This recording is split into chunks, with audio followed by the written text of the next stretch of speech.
నమస్తే, నేను Kavitha. Welcome to I dream news and నిజాలు. H1B వీసాలకి సంబంధించి ఫీజుని $15,000 నుంచి $1,00,000 పెంచిన తర్వాత అందరిలోనూ ఆందోళన మొదలైంది. అంతలోనే ఒక చిన్న రిలాక్సేషన్ని అనౌన్స్ చేసింది అమెరికా ప్రభుత్వం. L1, F1 వీసాల మీద ఉన్న వారికి పాత ఫీజు చెల్లిస్తే సరిపోతుంది అనేది. దెన్ వాట్ అబౌట్ మన దగ్గర నుంచి వెళ్దాం అనుకుంటున్న వాళ్ళకి పాతది కాకుండా కొత్త ఫీజునే వర్తింపచేస్తామని. యాక్చువల్గా ఈ కొత్త ఫీజు అనేది ఎంతకాలం ఉంటుంది? ఛాంబర్ ఆఫ్ కామర్స్ కోర్టు మెట్లెక్కింది. అక్కడి నుంచి తీర్పేమొస్తుంది? అమెరికా ఏమన్నా మళ్ళీ పాత ఫీజునే వసూలు చేయబోతోందా? ఏం జరగబోతోంది? మనతో పాటుగా ఉన్నారు సీనియర్ జర్నలిస్ట్ సురేష్ కొచ్చతిల్ గారు. సార్ నమస్తే. H1B వీసా అనగానే చాలా ఒక డాలర్ డ్రీమ్స్ కనిపిస్తాయి, మన ఫ్యూచర్ అంతా మన ఎదురుగా కనిపిస్తుంది. సడన్గా అన్ని షార్టర్ అయిపోయాయి. $15,000 కాదు $1,00,000 చేసిన తర్వాత. బట్ ఈరోజు వచ్చినటువంటి చిన్న రిలాక్సేషన్ ఎవరికి ఇస్తున్నారు? క్లారిటీ అనేది కావాలి అంటే ఏం చెప్తారు సార్? ఫస్ట్ ఆఫ్ ఆల్ మనం H1B అనేది మనం అర్థం చేసుకోవాలి ఏంటనేది. H1B వీసా ఒక ఎంప్లాయ్మెంట్ వీసా లాగా చూసుకోవచ్చు మనం. అది ఎందుకు జార్జ్ బుష్ టైంలో తీసుకొచ్చారు, ప్రెసిడెంట్ బుష్ ఉన్నప్పుడు. బేసిక్లీ అమెరికాలో స్కిల్ సెట్స్ లేదు. అట్లాంటి స్కిల్ సెట్ లేనప్పుడు బయట నుంచి మనం తెచ్చుకోవాలని చెప్పి H1B వీసా పెట్టారు. సో ఆర్గ్యూ చేస్తున్నప్పుడు, పెటిషన్ ఇస్తున్నప్పుడు for applying for visa, we are arguing that this particular skill ఏదైనా ఉండొచ్చు. For example robotics, high end రోబోటిక్స్లో ఈ స్కిల్లో యూఎస్లో ఎవరు లేరు, విచ్ ఇస్ అబద్ధం. ఉంటారు కానీ కంపెనీలు ఏమంటారు, that guy is not good enough. ఎందుకంటే అక్కడ కూడా మంచి కాలేజీలు ఉన్నాయి కదా, మన వాళ్ళు అక్కడే చదువుకుంటారు కదా, అక్కడ MITs ఉన్నాయి, అన్నీ ఉన్నాయి. మరి మీరు అంటారు అక్కడ స్కిల్ లేదంటారు. కానీ అప్పుడు ఉండే 1990 they had an issue. In fact the US science foundation అనుకుంటే ఎవరు వాళ్ళకి సర్వే కూడా చేశారు. 160,000 మంది మాకు తక్కువ ఉన్నారు స్టెమ్ ఫీల్డ్లో, science, technology, engineering and maths. బయట నుంచి తీసుకురావాలి. That is how the H1B started. దీంట్లో మన తప్పు కూడా ఉంది. టెక్నికల్ ఏంటంటే వీఆర్ రీప్లేసింగ్ అన్ అమెరికన్ వర్కర్కి వచ్చి అదే జీతం మన ఎంప్లాయీకి ఇవ్వాలి. ఫర్ ఎగ్జాంపుల్ అమెరికన్ వర్కర్కి $120,000 ఒక సంవత్సరానికి ఇస్తూ కావాలి. US mean is around $80,000 to $100,000. మీకు తెలిసింది యావరేజ్ వేజ్. 120,000 అని పెట్టుకుందాం. అంటే మీరు ఇక్కడి నుంచి మన దేశం నుంచి తీసుకెళ్ళే H1B వర్కర్ని you to pay the same amount. కానీ చేయరు. 50,000 60,000తో పని నడిపించుకుంటారు. That is idea behind it. వాళ్ళకి కాస్ట్ తగ్గించాలి, స్కిల్ ఉండాలి ద సేమ్ టైం. ఇది కంటిన్యూ అయినే పోతున్నాయి. Actually it meant for a limited time, కానీ ఇది నాన్ ఎండింగ్గా వెళ్ళిపోయింది అనమాట. ఒక టైంకి వచ్చినప్పుడు ఏమైందంటే, ఇప్పుడు ప్రెసిడెంట్ ట్రంప్ ఎలక్షన్ క్యాంపెయిన్లో కూడా మాట్లాడుతున్నప్పుడు ఇదే అన్నారు, మా అమెరికన్ ఎంప్లాయీస్కి, మా అమెరికన్ స్టూడెంట్స్కి వాళ్ళు చదువుకున్న తర్వాత వాళ్ళకి ఉద్యోగం రావట్లేదు, మా దగ్గర పనిచేసి ఎక్స్పీరియన్స్ ఉన్న వాళ్ళకు కూడా ఉద్యోగం రావట్లేదు. అంటే వాళ్ళకి ఎందుకు ఇట్లా ఉద్యోగం దొరకలేదు? దాని మెయిన్ రీజన్ ఇస్ బయట నుంచి ఎంప్లాయీస్ని తీసుకొస్తున్నారు, భారతదేశం నుంచి, చైనా నుంచి, మిగతా దేశాన్ని తీసుకొస్తున్నారు. మా వాళ్ళకేమో ఉద్యోగం లేదు. So it's a genuine cost, దాంట్లో డౌట్ ఏం లేదు. ఎందుకంటే మీరు ఒరిజినల్ H1B ఫిలాసఫీ మీద చూస్తే మనం తప్పులు చాలు, మనమని కాదు తీసుకెళ్తున్న కంపెనీలు కూడా. దీనికన్నా ముందు కూడా కవిత గారు నేను చెప్పాను, టాప్ 10 2025లో H1B, ఎందుకంటే ఇప్పుడు H1B లేదు, నెక్స్ట్ స్ప్రింగ్లో వస్తుంది, 2026లోనే ఉంది నెక్స్ట్ స్లాట్. ఈ 2025లో అప్లై చేసి వీసా వచ్చిన వాళ్ళకి చూస్తే టాప్ 10 కంపెనీస్లో ఒకటే ఇండియన్ కంపెనీ ఉంది, TCS అట్ నెంబర్ 3. మిగతా కంపెనీలు 8 కంపెనీలు సాఫ్ట్వేర్ కంపెనీ, అంటే 7 కంపెనీలు software including TCS. Last 2 companies are retail companies, target and Walmart. వాళ్ళైతే IT ఇంజనీర్లు తీసుకురారు కదా, వాళ్ళకి కావాల్సింది ఏమిటంటే మేనేజర్స్ లాంటి వాళ్ళు కావాలి వాళ్ళకి. ఇది కాకుండా ఈ H1B అనేది ఇంకొక కేటగిరీ కూడా అప్లై అవుతుంది. ఇంకొకటి కాదు, చాలా కేటగిరీస్కి. Doctors, nurses, priest, Indian Catholic priest అంటే మన చర్చ్కి ఉన్న ప్రీస్ట్, అండ్ నన్స్. ఈ 4 కేటగిరీలు తక్కువ ఉన్నారు యూఎస్లో. సో వాళ్ళు ఏం చేశారంటే ఇక్కడి నుంచి తీసుకెళ్లారన్నమాట, మన దేశం తీసుకెళ్ళినప్పుడు I think around 2,000 somewhere there is a problem. జల్దీ ఖతం అయిపోతుండే H1B, ఇంతమంది తీసుకెళ్తున్నప్పుడు కోటా అయిపోతుండే. దాన్ని ప్రివెంట్ చేయడానికి ఏం చేశారంటే అక్కడున్న హాస్పిటల్ సెక్టర్, మళ్ళీ క్యాథలిక్ సెక్టర్, వాళ్ళు అంటే అమెరికాలో మోస్ట్లీ క్యాథలిక్స్ కన్నా ఎక్కువ వాళ్ళు బ్యాప్టిస్ట్ ఉంటారు అక్కడ. సో ఎనీవే సేమ్ డినామినేషన్ అనుకోండి వాళ్ళది. వాళ్ళు లాబీ చేసి ఈ H1B నుంచి తీసేశారు ఈ కేటగిరీని. This is a non quota category. ఎంతమందినని మీరు తెచ్చుకోవచ్చు డాక్టర్లని, ఇండియా నుంచో ఎక్కడి నుంచి అయినా. No limit. Versus H1B has a limit per year. ఇది కంటిన్యూ అయిపోతున్నప్పుడు ఒక స్టార్ట్కి వచ్చినప్పుడు, ఇన్ఫ్యాక్ట్ డ్యూరింగ్ ద క్యాంపెయిన్ మీకు గుర్తుంటుంది, ఏదో the clash between Trump and Elon Musk. Elon Musk ఏం చెప్పారంటే H1B నుంచి వచ్చిన వాళ్ళే మన దేశాన్ని ఇట్లా తయారు చేశారు, మీరు వాడిని ఆపేస్తే మన దేశంలో ఇన్నోవేషన్ ఆగిపోతుంది. Good point. ఇప్పుడు అదే జరగబోతుంది. ఇప్పుడు ఏమవుతుందంటే, ఇప్పుడు ఏం చెప్తున్నారు ట్రంప్, కాదు $1,00,000 పెట్టాలి మీకు కావాలంటే, అంటే అంత ఎక్సెప్షనలీ స్కిల్డ్ మనిషి ఉండాలి వాళ్ళు. కానీ కోవిడ్ మనకు చాలా లెసన్స్ నేర్పించింది మనకి. And one of the biggest lessons was మీరు ఎక్కడి నుంచైనా పని చేసుకోవచ్చు. మీరు ఎక్కడి నుంచి, ఇప్పుడు హైదరాబాద్లో చూస్తే కూడా మీరు హైటెక్ సిటీ వైపు సాయంత్రం పోతారు, లైట్లు ఉన్న అన్ని, ఆ గ్లాస్ ఫెసాడ్ ఉన్న అన్ని టాల్ బిల్డింగ్స్ చూస్తున్నప్పుడు, స్కై స్క్రేపర్స్ చూస్తున్నప్పుడు మీకు డౌట్ వస్తుంది అది అమెరికానా ఇండియానా అని చెప్పేసి. ఎందుకంటే we're working as per their timings. వాళ్ళ కోసం పనిచేస్తున్నాం. అది వెల్స్ ఫార్గో ఉండొచ్చు, డెలాయిట్ లాంటి కంపెనీ ఉండొచ్చు, చాలా కంపెనీలు ఉన్నాయి. Microsoft is there, Oracle. వీళ్ళందరూ నాట్ ఓన్లీ అమెరికా, మిగతా జాగ్రఫీస్ కూడా వర్క్ చేస్తున్నారు. యూరోప్ ఉండొచ్చు, అది కాకుండా ఆస్ట్రేలియా ఉండొచ్చు, మిడిల్ ఈస్ట్ ఉండొచ్చు, వాళ్ళ కోసం కూడా పనిచేస్తున్నారు ఇక్కడ కూర్చొని. సో లాజిక్ నౌ ఇస్, ఎందుకు అక్కడికి వెళ్ళాలి? ఇప్పుడు నేను చాలామంది మాట్లాడాను, ఎస్పెషల్లీ టెక్నికల్ రిక్రూటర్స్ దగ్గర మాట్లాడాను, మీరేం చేయబోతున్నారు? ఓకే, వాళ్ళు ఏమంటున్నారు, మాకు ఇస్తున్న ఇన్స్ట్రక్షన్స్ ఏంటంటే we will pay them the same salary, అక్కడికి వస్తే ఎంత అదే శాలరీ మేము ఇండియాలో ఇస్తాం, ఎందుకంటే వీళ్ళు exceptionally skilled people, but we will not pay the $100,000. వాళ్ళకి బిజినెస్ వీసా ఇప్పించేస్తాం మేము. వాళ్ళు సంవత్సరంలో ఒక 10 నెలలు పని చేసుకొని ఇక్కడి నుంచే నడిమిట్లో every 3 months they will go for a US tour. US టూర్కి వెళ్ళి వచ్చేస్తారు. మీరు అడగవచ్చు, ఎయిర్ ఫేర్ అంతనే అవుతుంది కదా, తర్వాత అంత ఎయిర్ ఫేర్ ఖర్చు పెట్టి వాళ్ళు అక్కడ పెట్టుకోవచ్చు అంటే, yes, that is also possibility. కానీ ఇక్కడి నుంచి కూడా చేసుకోవచ్చు, రిమోట్ యూ కెన్ వర్క్. ముందు మన దగ్గర నాకు గుర్తుంది, ఇప్పుడు కూడా Y2K బూమ్ టైంలో off site and on site అని చెప్పి ఒక కాన్సెప్ట్ ఉండే. ఇప్పుడు చాలామంది ఆన్ సైట్ పని చేయడానికి వాళ్ళకి ఇష్టపడుతుంది, ఎందుకంటే డాలర్ టర్మ్స్లో మీరు చెప్పినట్టు డాలర్ డ్రీమ్స్ ఉండే అప్పుడు. కానీ ఇప్పుడు అది లేదు. You can work from anywhere. And salary కూడా ఇఫ్ యూఆర్ ఎక్సెప్షనలీ టాలెంటెడ్ మీకు అదే శాలరీ ఇండియాలో వస్తుంది. కానీ taxation is an issue, health care is an issue.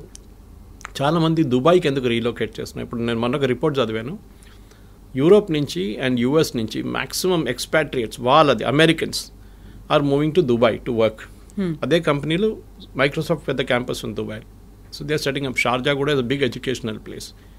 ఆ Emirates 7 countries they are really aggressive. Sharjah ఉండండి, అబుదాబి ఉండండి, దుబాయ్ ఉండండి, ఇట్లాంటి వాళ్ళు ఏం చేస్తున్నారంటే బయట నుంచి అందరు కంపెనీస్ తీసుకొచ్చి ఇక్కడ పెట్టేసుకుంటున్నారు. వాళ్ళు అట్రాక్షన్ ఏంటంటే మెయిన్గా మీరు ఇక్కడికి రండి, మీకు 0 ఇన్కమ్ ట్యాక్స్. ఓకే, ఎవరైనా everybody will say yes to it. 0 income tax అంటే మళ్ళీ దట్స్ అ బిగ్ సేవింగ్. అమెరికాలో ఉన్నప్పుడు మీరు ఆల్మోస్ట్ 50% దాకా ట్యాక్స్ కడతారు. Of course your health care is taken care of. భారతదేశం నుండి మీరు 30%, 32% దాకా ట్యాక్స్ కట్టాల్సి వస్తుంది. But health care is a big issue. కొన్ని కంపెనీస్ ప్రొవైడ్ చేస్తున్నాయి. ఇదన్నీ చూసినప్పుడు క్వాలిటీ ఆఫ్ ఎడ్యుకేషన్ అన్ని, ఇప్పుడు గల్ఫ్లో కూడా ఇండియన్ స్కూల్స్ చాలా ఉన్నాయి. The shifting is happening from Europe and US to Gulf. This is president Trump should be worried about this. ఆయనకి ఇక్కడ కొంచెం వరి ఉండాలి, ఎందుకంటే టాలెంట్ అమెరికా నుంచి వెళ్తుంది, టాలెంట్ ఇండియా నుంచి వెళ్ళడం కాదు. అమెరికా నుంచి, అమెరికాలో ఉన్న టాలెంట్, టాప్ నాచ్ టాలెంట్ అదే కంపెనీ కోసం గల్ఫ్లో వెళ్ళి పనిచేస్తున్నారు. ఇండియాని ఆర్మ్ ట్విస్ట్ చేస్తున్నట్ల ట్రంప్ని వాళ్ళని ఆర్మ్ ట్విస్ట్ చేయలేరు. రేపు యూఏఈకి చెప్పలేరు, మేము మీ మీద 50% టారిఫ్ పెట్టేస్తున్నాం, మీరందరూ మమ్మల్ని తీసుకెళ్ళిపోతున్నాం మా ఎంప్లాయీస్ని. So the shift is double అన్నమాట. ఇప్పుడు అమెరికా నుంచి చాలామంది ఏమంటున్నారు, మాకు ఇంత పెద్ద ట్యాక్సేషన్ అవాయిడ్ చేయండి, దుబాయ్కి వెళ్తాం, అక్కడ 10 సంవత్సరాలు 5 సంవత్సరాలు పనిచేస్తే మాకు enough savings will come back again. కానీ ఇప్పుడు కొత్తగా ఒకటి ఇవాళ పొద్దు నుంచి కనిపిస్తుంది ఈ న్యూస్, L1 అండ్ F1. వాళ్ళకి ఈ $100,000 పడదు, వాళ్ళకి they don't need to pay for it అన్నారు. We should understand difference between L1 and F1. L1 is a non immigrant visa, ఒక హై స్కిల్డ్ మేనేజర్స్ ఎగ్జిక్యూటివ్స్ని తీసుకెళ్ళడానికి వీసా. అంటే వాళ్ళు నాన్ ఇమిగ్రెంట్ వీసా, వాళ్ళు భారతదేశంలో ఉండొచ్చు, any country, and they are going to US to work there. వాళ్ళకి L1 ఇష్యూ చేస్తున్నారు. F1 అనేది అకాడమిక్ స్టూడెంట్స్ అన్నారు, వాళ్ళు ఆల్రెడీ చదువుకుంటున్నారు అక్కడ. ఈ 2 కేటగిరీస్ ఏం చేస్తారు, ఒకసారి వెళ్ళిన తర్వాత అక్కడ, స్పెషల్లీ మన వాళ్ళు ఇక్కడి నుంచి, they try and extend it to an H1B. అక్కడే ఉండాలని సెట్ వాళ్ళు ఫస్ట్ H1B తీసుకొని దాని తర్వాత గ్రీన్ కార్డ్, దాని తర్వాత citizenship. So that transfer from L1 or F1 to H1B will not attract $100,000 అంటున్నారు. ఇప్పుడు అటార్నీస్ చెప్తున్న న్యూస్ ఇది, మన ఛానల్స్లో వస్తున్న, నేషనల్ ఛానల్స్లో వస్తున్న న్యూస్ అది చూపిస్తుంది. అది ఫైనల్ ఎక్కడ ఎండ్ అవుతుందో తెలియదు. దాని తర్వాత మీరు స్టార్టింగ్లోనే చెప్పారు అక్కడ కేసులు నడుస్తున్నాయి. US chamber of commerce case వేశారు అక్కడ, saying that this is unfair, మాకు టాలెంట్ కావాలి, మీరు టాలెంట్ అలౌ చేయకపోతే మేమేం చేయాలి, మళ్ళీ మేము ఇన్నోవేషన్ ఉండదు మా దగ్గర. ఇన్నోవేషన్ మిగతా కంట్రీస్కి వెళ్ళిపోతే ఆల్రెడీ చైనా తీసుకెళ్ళిపోయారు చాలా మటుకు ఇన్నోవేషన్, ఈ వీళ్ళని కూడా తీసుకెళ్తే ఎందుకు టాలెంట్ ఎందుకు అమెరికాకి రావాలంటున్నాం. నేను యాక్చువల్లీ లాస్ట్ వీక్ ఒక కపుల్తో మాట్లాడాను యూఎస్లో, Indian couple, settle there US citizens 20 సంవత్సరాల నుంచి. వాళ్ళు అంటున్నారు, సురేష్ గారు మీరు బిలీవ్ చేయరు, husband and wife, I won't take the name, but మాకు ఇద్దరికి ఉద్యోగం లేదు సురేష్, 6 నెలలు అయ్యాయి, ఎట్లా బిల్లు కట్టాలని కష్టపడుతున్నాం, పిల్లలు చదువుకుంటున్నారు, కాలేజ్కి వచ్చేసారు, ఇవేం చేయాలని మాకు అర్థం కావట్లేదు, యుఎస్ సిటిజన్ అయిపోయాం మేము, కానీ మాకు ఉద్యోగం లేదు ఇక్కడ. అమెరికా ఇస్ గెటింగ్ H1B పక్కన పెట్టండి, America is getting stretched out completely. మొన్న కూడా ఒక అమెరికన్ సెనేటర్ అన్నారు, the problem is we're out priced in the market, completely out priced. ఇప్పుడు నేను చెప్పే ఎగ్జాంపుల్ మీకు చాలాసార్లు చెప్పాను, plumber cost more than the tap. ఇది ప్రాబ్లం అమెరికా. మీరు ఏ ఫోన్ ఇప్పుడు కూడా చూడండి, last month also iPhones maximum India నుంచి ఎక్స్పోర్ట్ చేసింది యూఎస్కి వితౌట్ టారిఫ్. ఐఫోన్ చాలా smart, Trump is not putting tariff on iPhones or any electronic goods. IT మీద లేదు, ఫార్మస్యూటికల్స్ మీద లేదు, అండ్ ఆన్ ఎలక్ట్రానిక్ గుడ్స్. ఫార్మస్యూటికల్స్లో మనకు తెలిసిందే generic, we're not talking of patent drugs, patent అంతా యూరోప్ నుంచి వస్తుంది, మన దగ్గర నుంచి వెళ్ళి జనరిక్ 95%, సో నాట్ ఇంపాక్టెడ్. ఇవాళ ఇంకో రిపోర్ట్ పొద్దున్న నేను చదివాను టెక్స్టైల్స్ గురించి, it was by an international public, I think it is McKinsey. వాళ్ళు ఏమంటున్నారంటే ఇండియన్స్ ఎంత మంచిగా అడ్జస్ట్ చేసుకున్నారంటే, Bangladesh got a cheaper cloth because వాళ్ళకి 15% వేశారు, భారతదేశానికి 50% వేశారు. In spite of that India has invented new markets in Europe. మన లాస్ట్ 2 months ఎక్స్పోర్ట్స్ మీరు చూస్తే August and September our exports have gone up to Europe and other places. మొత్తం as a basket of exports it has gone up. To Europe it has gone up more అన్నమాట. So వీళ్ళేమంటారు, మా father generation నుంచి, one కంపెనీగా in Tiruppur talking about this, మా father grandfather generation నుంచి US అని చెప్పి అక్కడ టార్గెట్ కానివ్వండి, వీళ్ళ మిగతా రీటైల్ చైన్స్ వీళ్ళ దగ్గర నడుస్తుంటుంది, మేము ఎక్కడికి చూడలేదు మార్కెట్ బయట అని చెప్పేసి. Now we're looking at newer markets and the struggle is different. ఎందుకంటే వాళ్ళ క్వాలిటీ, వాళ్ళ దాంట్లో అడ్జస్ట్ చేయడం, వాళ్ళ దాంట్లో అడ్జస్ట్ అయిపోయారు వీళ్ళు. వాల్మార్ట్ కానీ టార్గెట్ కానీ మిగతా అన్ని చైన్స్ ఉన్నాయి కదా అక్కడ, they all got use to it. Now suddenly they adjusting to new market అన్నమాట. సో మన దగ్గర ఉన్న F1 ఇప్పుడు H1B అప్లై చేసే ఎంప్లాయీస్ కానివ్వండి, మోస్ట్ ఆఫ్ దట్ పిల్లలకి, ఇక్కడ అన్నిటికంటే డేంజరస్ ప్రాబ్లం ఎక్కడ వస్తుందంటే ఎడ్యుకేషన్ కోసం వెళ్ళే పిల్లల కోసం స్కాలర్షిప్ వచ్చి వీసా డినై చేసిన కేసులు ఉన్నాయి చాలా మటుకు.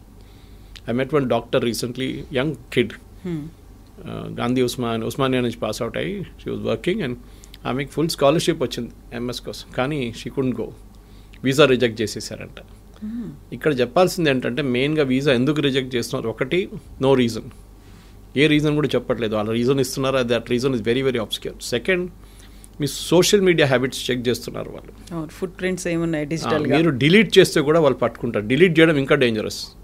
If it is still there you can still argue, నేను అది కొంచెం ఎమోషనల్గా రాశాను అది ఇది అని చెప్పి. కానీ మీరు ఈ లెఫ్టిస్ట్ ఐడియాలజీస్, ఈ వోక్ కల్చర్, LGBT రైట్స్, దీని గురించి ఎక్కువ రాయడము, సపోర్ట్ చేయడం, హ్యూమన్ రైట్స్ గురించి, ఇమిగ్రేషన్ పాలసీ గురించి రాయకండి మీ సోషల్ మీడియా హ్యాండిల్స్లో. నాలాంటి వాళ్ళకి ప్రాబ్లం లేదు, I have no dream of going to US, but still యంగ్స్టర్స్కి ఇది ఉన్న చాలామందికి ఉన్నా, నాకు ఆ కల్చర్ కూడా లేదు, I'm more of a rightist than leftist. కానీ వాళ్ళు చాలా చాలా కేర్ఫుల్ ఉండాలి. ఇక్కడ ఉన్నప్పుడు పిచ్చోన్లాగా వెళ్ళి ఏదో స్పీచ్లు ఇవ్వడము, లేకుంటే రాయడము, దాంట్లో ఫోటోలు పెట్టడము, ప్రొటెస్ట్ చేయడం, it will impact your, unless you're not plan to go to US, it will definitely impact. So 3 లెవెల్లు చూడాలి కవిత గారు మీరు అడిగిన ప్రశ్నకి. ఒకటి L1 F1 మనం మాట్లాడుకున్నాం. Second H1B itself, what will be the next step legal and otherwise. Conversion from L1 F1 to H1B అది కూడా మనం చూసాం. 4వది ఏంటంటే డెఫినెట్గా what are the options for people who are not getting an H1B, which is basically staying back in India. 5వది ఇంకో ఇది కూడా చెప్తున్నారు, మెక్సికోలో, కెనడాలో వీళ్ళు కూర్చోబెడదాం, అక్కడ ఒక యూనిట్ స్టార్ట్ చేద్దాం. ఫర్ ఎగ్జాంపుల్ IT కంపెనీ వాళ్ళు మెక్సికోలో స్టార్ట్ చేస్తారు, it can be a Wipro or TCS or Infosys. అక్కడి నుంచి US ట్రావెల్ చేయడం చాలా దగ్గర. కెనడా నుంచి కూడా అంతే, కెనడా నుంచి can even drive down if you want. So మీరేం చేస్తారు, అక్కడ 3 నెలలకి మీరు వెళ్ళి USలో మీటింగ్ అటెండ్ చేసి వచ్చేస్తారు. You can be working from Mexico without attracting $100,000. So benefit అందరికీ ఉంది ఎక్సెప్ట్ ఫర్ యూఎస్కి పెద్ద లాస్ కాబోతుంది ఇప్పుడు కాదు, షార్ట్ టర్మ్ లాంగ్ టర్మ్లో వాళ్ళ ఎంప్లాయీస్కి ఉద్యోగం వస్తుంది, అది రాదు. ఎందుకంటే కంపెనీస్ అన్నీ ఏం చూస్తున్నారు కవిత గారు అంటే హౌ టు ప్రాఫిట్, మాకు ఎక్కువ లాభాలు కావాలి. ఎందుకంటే మా షేర్ హోల్డర్స్కి మేము ట్రంప్ చెప్పిన మాట వింటే మేము మొత్తం మునిగిపోతాం. We have to create our own kind of level of playing field అనమాట. దానికి ఎంత తక్కువ జీతం అని చెప్పకూడదు, ఎంత తక్కువ వాల్యూలో మనం ఎంప్లాయీస్ని తీసుకొస్తామో మా ప్రాఫిట్ అంత ఎక్కువ అవుతుంది. కానీ మ్యాన్ పవర్ కాస్ట్ చాలా contributes huge amount of money to the final bottom line. మీ టాప్ లైన్ గ్రో కావచ్చు కానీ బాటమ్ లైన్లోనే అల్టిమేట్లీ ప్రాఫిట్ వస్తుందా లేదా అని చూడాలన్నమాట. సో అక్కడ if an employee can be bought at a lesser cost, ఆయన ఇక్కడే పెట్టేసుకుని అబ్బాయిని ఇక్కడే పెట్టేసుకుని పని చేయించుకుంటే we can save more money for the company. దానికోసం మనం మైక్రోసాఫ్ట్ మొన్న ఒక 2 నెలల ముందు ఫీనిక్స్ దాంట్లో near next to their campus they about 2 lakhs square feet on lease. ఎన్నో సంవత్సరాలు తీసుకున్నారు వాళ్ళు. 2 లక్షల స్క్వేర్ ఫీట్ అంటే చిన్నది కాదు. అంటే they have plans of expansion. అది కాకుండా గూగుల్ చూసాం మనం విశాఖపట్నంలో డేటా సెంటర్ సెటప్ చేశారు. Of course, data center doesn't generate huge amount of jobs, but still, it's a big significant announcement. అట్లనే మనం చూస్తున్నాం చాలా మటుకు అమెరికా నుంచి భారతదేశంలో ఇప్పుడు చిప్స్ కూడా చూడండి, చిప్స్ తయారు చేస్తున్న కంపెనీలు కూడా except for Nvidia maybe others are all in India. చాలామంది మన second company started producing chips and started exporting from day for yesterday. ఇట్లాంటి చాలా నడుస్తున్నాయి. సో భారతదేశానికి ఆపర్చునిటీస్ ఉన్నాయి ముందట్లా కాదు. And we need not be in US అని కోవిడ్ నేర్పించింది మనని. Work from anywhere, work from home or work from anywhere. ఆ కాన్సెప్ట్తోని ఇక్కడున్న స్టూడెంట్స్ కానీ ఇక్కడున్న ఎంప్లాయీస్ కానీ పాజిటివ్గా తీసుకొని ఉంటే బాగుంటుంది. తర్వాత సిచ్యువేషన్ మారచ్చు, court can give a decision. But Trump has an executive power. ఒక ప్రెసిడెంట్కి, యూఎస్ ప్రెసిడెంట్కి ఒక ఎగ్జిక్యూటివ్ పవర్ ఉంది. ఏ కోర్ట్ ఇచ్చినా కానీ, ఏ నిర్ణయం వచ్చినా కానీ యూఎస్ ప్రెసిడెంట్కి at the port where you enter US ఒక ఫీజు వేయడానికి అమెరికన్ ప్రెసిడెంట్కి అథారిటీ ఉంది. ఇదంతా పోతే కూడా ఆయన కొత్త ఫీజు వేస్తాడు. ఇప్పుడు ఈ 100,000 is the fees for entering US అని చెప్తారు. దాన్ని కోర్ట్ డినై చేయలేరు. ఎందుకంటే ఇప్పుడు ఇచ్చిన ఆర్డర్ని should have been pass by the American Congress. అదొక ఆర్గ్యూ చేయొచ్చు. బాటమ్ లైన్ ఏంటంటే we should now look for new markets. Europe చూడండి, యూరోప్లో ఎడ్యుకేషన్ బాగుంటుంది, ఎంప్లాయ్మెంట్ కూడా బాగుంది, and they are more study అక్కడున్న పొలిటీషియన్స్. ట్రంప్ లాగా ఒకరోజు పిల్లి నల్లది, నెక్స్ట్ డే పిల్లి తెల్లదని చెప్పే కాదు పరిస్థితి. It doesn't change that way అన్నమాట. ఓవరాల్ నేనైతే పాజిటివ్గా ఉన్నాను. అండ్ నెక్స్ట్ 3-4 monthsలో క్లారిటీ కూడా వచ్చేస్తుంది. ట్రంప్ కూడా చాలా మటుకు దిగి వస్తున్నారు. ఈ signing agreements with Australia, with Russia, ఇప్పుడు యుక్రెయిన్ చూడండి, అది కూడా మారిపోయింది, కథ అంతా మారిపోయింది అక్కడ. Overall Trump is also feeling the heat అనమాట. ఎందుకంటే ఆ ఎంప్లాయ్మెంట్ రావట్లేదు. లాస్ట్ 3 నెలల్లో American unemployment has risen to record levels. అది చాలా పెద్ద వరి ఆయనకి. అమెరికాలో ఎలక్షన్, మన దగ్గర ఉల్లిపాయల రేట్తోనే గవర్నమెంట్ పడిపోతుంది అంటారు చూడండి, అక్కడ అన్ఎంప్లాయ్మెంట్ రేట్తో గవర్నమెంట్ పడిపోతుంది. ఇన్ఫ్లేషన్ పెద్ద ఇష్యూ కాదు అక్కడ, especially food inflation anyway is high in America. కానీ ఎంప్లాయ్మెంట్ రాకపోతే then American politicians are in big trouble. దానికోసం ఇంత పెద్ద రిస్క్ తీసుకున్నారు ట్రంప్, కానీ అది కూడా ఇప్పుడు పనిచేయట్లేదు. ఇప్పుడు అందరూ ఇండస్ట్రియలిస్టులు, ఆంటర్ప్రెన్యూర్స్ ఉండేటువంటి అమెరికన్ ఛాంబర్ ఆఫ్ కామర్స్ ఎందుకని కోర్టు దాకా వెళ్ళింది? H1B వీసాల గురించే. అంటే వాళ్ళకి వైపు that is not our commerce, వాళ్ళ కామర్స్ వాళ్ళు వెళ్ళారు. వాళ్ళ అంటే ద మెయిన్ థింగ్ ఇస్ వాళ్ళు ఏమంటున్నారంటే మాకు టాలెంట్ కావాలి. అమెరికాలో ఇంత మటుకు ప్రోడక్ట్స్ సర్వీస్ తయారు చేసిందంటే బికాజ్ లాట్ కంట్రిబ్యూషన్ ఇండియన్స్ ఉంది, చైనీస్ కూడా ఉంది, ఇండియన్. కానీ చైనీస్ ఒకటి ఉంది, వాళ్ళు నేర్చుకొని వాళ్ళు రిటర్న్ వెళ్ళిపోతారు వాళ్ళ కంట్రీకి. క్వైట్ ఆఫెన్ స్పైయింగ్ చేస్తారని చెప్తారు Americans, which might be possible. Chinese copy కొట్టడంలో ఎక్స్పర్ట్స్. వాళ్ళకి ఒక ప్రోడక్ట్ ఇచ్చి మీరు ఈ ఫోన్ ఉంది ఇట్లా తయారు చేయండి అంటే వాడు తయారు చేసిస్తాడు మీకు. మళ్ళీ they are experts in that business.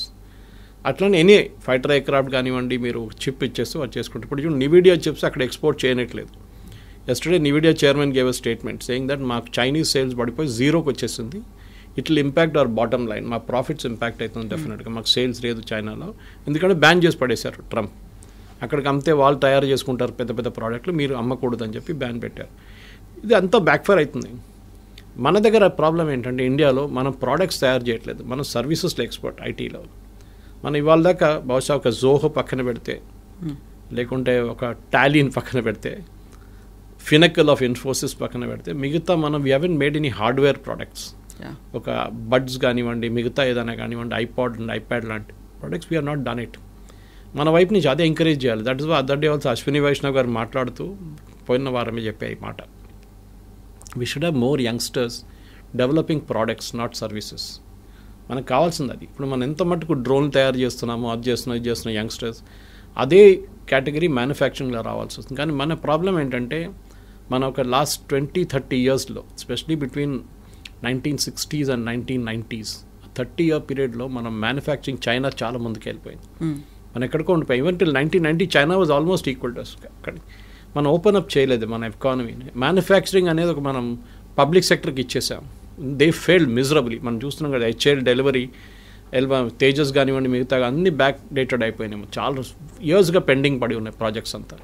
Even air chief master చెప్పారు ఆ రోజు that we're not getting our aircraft in time from HAL, why should you give them contract అని.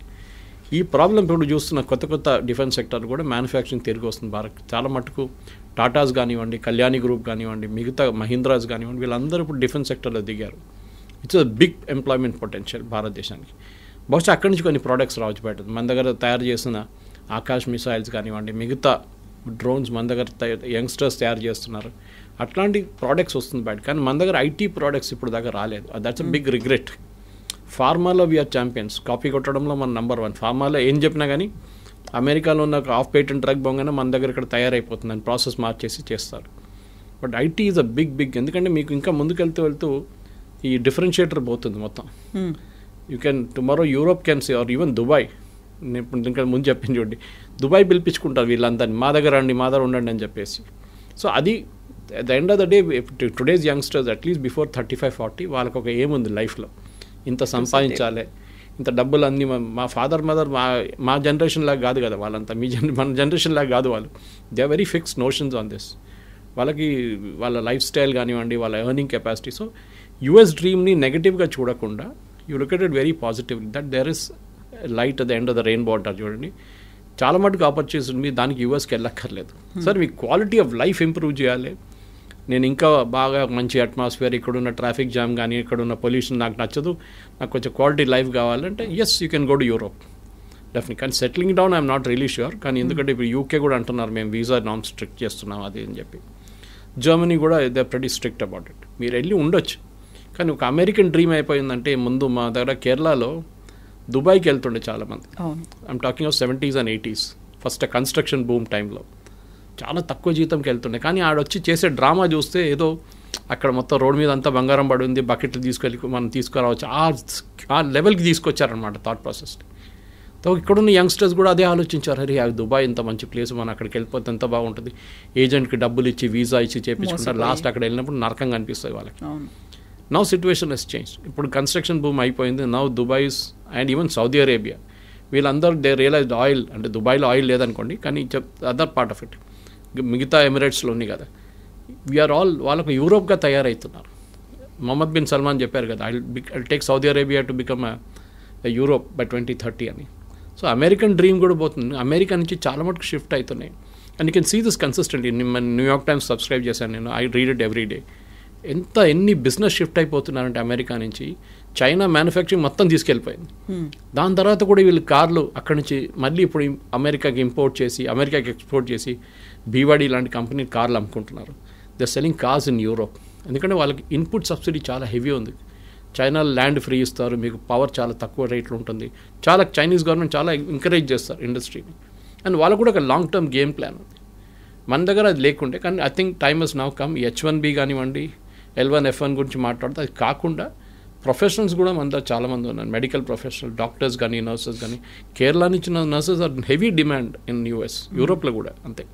So they are all travelling there. నేను చెప్పాను చూడండి, priest అక్కడ చర్చ్లో priest లేరు, ఇక్కడి నుంచి తీసుకెళ్తున్నారు మన దగ్గర నుంచి. నన్స్ని తీసుకెళ్తున్నారు ఇక్కడి నుంచి. గుడ్ థింగ్, ఎక్స్పోర్ట్ చేయండి, మన మ్యాన్ పవర్ని ఎక్స్పోర్ట్ చేయాల్సింది. కానీ ఐటీ అని చెప్పి ఒక పిచ్చి పట్టేసి మనకు లాస్ట్ 10-15 yearsలో వన్ వే నేను చూస్తే అది గుడ్, ఒక టెంపర్ డౌన్ అవుతుంది. మిగతా రాష్ట్రాలకు ఉన్న ఆప్షన్స్ వాళ్ళు చూసుకుంటారు. Yes sir, thank you so much sir. Thank you.